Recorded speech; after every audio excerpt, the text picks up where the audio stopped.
Chapter 15. The Soul. Having now obtained a glimpse of the adaptation of the physical organism to the action of the mind, we must next realize that the mind itself is an organism which is in like manner adapted to the action of a still higher power. Only here the adaptation is one of mental faculty. As with other invisible forces, all we can know of the mind is by observing what it does, but with this difference, that since we ourselves are this mind, our observation is an interior observation of states of consciousness. In this way we recognize certain faculties of our mind, the working order in which I have considered earlier, but to the point to which I could now draw attention is that these faculties always work under the influence of something which stimulates them. And this stimulus may come either from without through the external senses, or from within by the consciousness of something not perceptible of the physical plane. Now the recognition of these interior sources of stimulus to our mental faculties is an important branch of mental science, because the mental action thus set up works just as accurately through the physical correspondence as those which start from the recognition of external facts, and therefore the control and right direction of these inner perceptions is a matter of the first moment. The faculties most immediately concerned are the intuition and the imagination.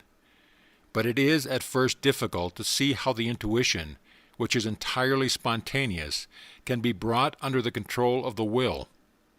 Of course, the spontaneous of the intuition cannot in any way be inferred with, for if it ceased to act spontaneously, it would cease to be the intuition. Its province is, as it were, to capture ideas from the infinite and present them to the mind to be dealt with at its discretion. In our mental constitution, the intuition is the point of origination, and therefore for it to cease to act spontaneously would be for it to cease to act at all. But the experience of a long succession of observers shows that the intuition can be trained so as to acquire increased sensitiveness in some particular direction, and the choice of the general direction is determined by the will of the individual. It will be found that the intuition works most readily in respect to those subjects which most habitually occupy our thought. And according to the physiological correspondence which have been considering, this might be accounted for on the physical plane by the formation of brain channels specifically adopted for the induction in the molecular system of vibrations corresponding to the particular class of ideas in question.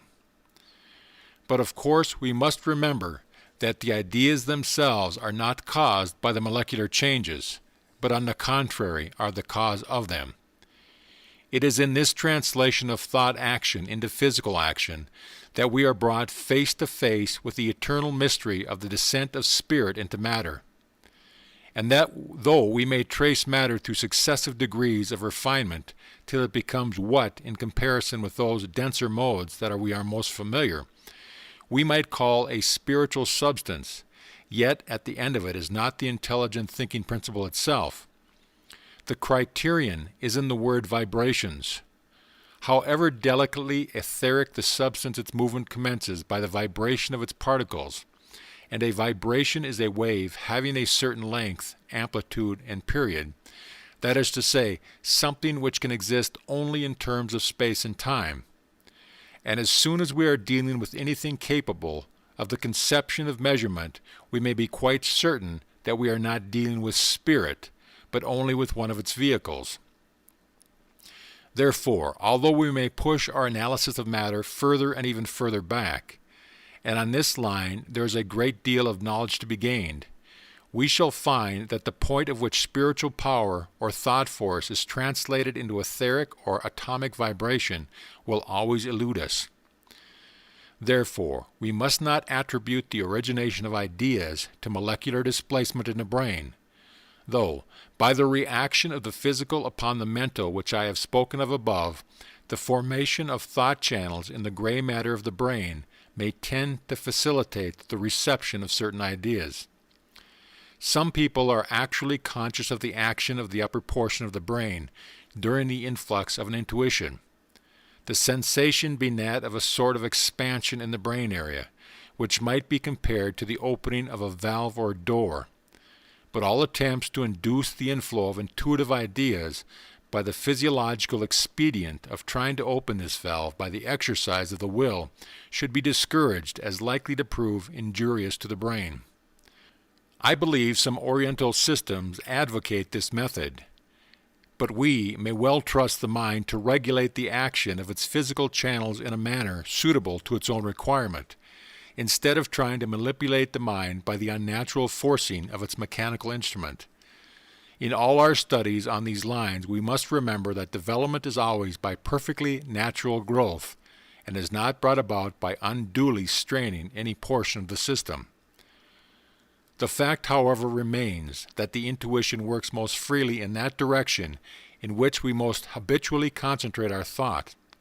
And in practice, it will be found that the best way to cultivate the intuition in any particular direction is to meditate upon the abstract principles of that particular class of subjects rather than only to consider the particular case. Perhaps the reason is that particular cases have to do with specific phenomena. That is, with the law working under certain limiting conditions, whereas the principles of the law are not limited by local conditions, and so habitual meditation on them sets our intuition free to range in an infinitude where the conception of antecedent conditions does not limit it. Anyway, whatever may be the theoretical explanation, you will find that the clear grasp of abstract principles in any direction has a wonderfully quickening effect upon the intuition in that particular direction. The importance of recognizing our power of thus giving direction to the intuition cannot be exaggerated. For if the mind is attuned to sympathy with the highest phases of spirit, this power opens the door to limitless possibilities of knowledge. In its highest workings, intuition becomes inspiration, and a certain great records of fundamental truth and supreme mysteries, which have come down to us from thousands of generations bequeathed by deep thinkers of old, can only be accounted for on the supposition that their earnest thought on the originating spirit, coupled with a reverent worship of it, open the door, through their intuitive faculty, to the most sublime inspirations regarding the supreme truths of the universal, both with respect to the evolution of the cosmos and to the evolution of the individual. Among such records explanatory of the supreme mysteries, 3 stand out preeminent, all bearing witness to the same one truth, and each throwing light upon the other. And these 3 are the Bible, the Great Pyramid, and the pack of cards. A curious combination, some will think, but I hope in another volume of this series to be able to justify my present statement. I allude to these 3 records here because the unity of principle which they exhibit, notwithstanding their wide divergence of method, affords a standing proof that the direction taken by the intuition is largely determined by the will of the individual opening the mind in that particular direction. Very closely allied to this intuition is the faculty of imagination. This does not mean mere fancies, which we dismiss without further considerations, but our power of forming mental images upon which we dwell. These, as I have said in earlier part of this book, form a nucleus which, on its own plane, calls into action the universal law of attraction, thus giving rise to the principle of growth. The relation of the intuition to the imagination is that the intuition grasps an idea from the great universal mind, in which all things subsist as potentials, and presents it to the imagination in its essence rather than in definite form. And then our image-building faculty gives it a clear and definite form, which it presents before the mental image, and which we then vivify by letting our thought dwell upon it, thus infusing our own personality into it, and so providing that personal element through which the specific action of the universal law relatively to the particular individual always takes place. Whether our thought shall be allowed thus to dwell upon a particular mental image depends on our own will, and our exercise of our will depends on our belief in our power to use it so as to disperse or consolidate a given mental image. And finally, our belief in our power to do this depends on our recognition of our relation to God, who is the source of all power. For it is an invariable truth that our life will take its whole form, tone, and color from our conception of God, whether that conception be positive or negative, and the sequence by which it does so is that now given.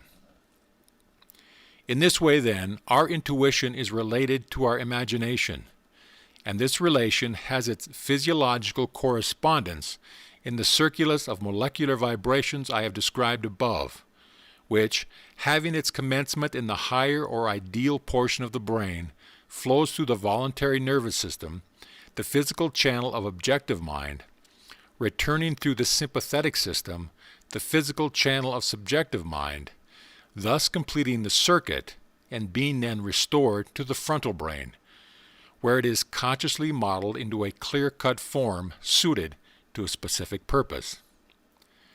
In all this, the power of the will as regulating the action both of the intuition and the imagination must never lose sight of, for without such a central controlling power we should lose all sense of individuality, and hence the ultimate aim of the evolutionary process is to evolve individual wills actuated by such beneficence and enlightenment as shall take them fitting vehicles for the outflowing of the Supreme Spirit, which has hitherto created cosmically, and can now carry on the creative process to its highest stages only through conscious union with the individual.